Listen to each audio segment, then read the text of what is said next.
Verrel Bramasta ingin Ivan Fadilah dan Vena Melinda tetap akur.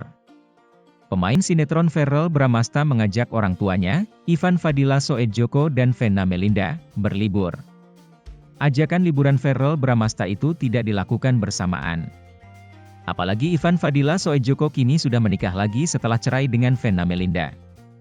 Meski bukan lagi pasangan suami dan istri, Verrel Bramasta menyebutkan bahwa hubungan Ivan Fadilah dan Vena Melinda tetap terjalin baik.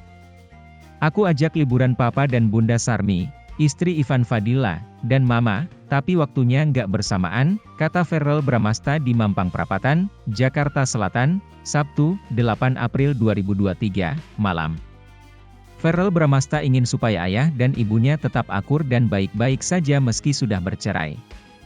Verrel Bramasta berencana mengajak Vena Melinda serta Ivan Fadilah dan Sarmi berlibur ke Malaysia. Ideku ajak mereka liburan setelah merayakan Lebaran, kata Verrel Bramasta.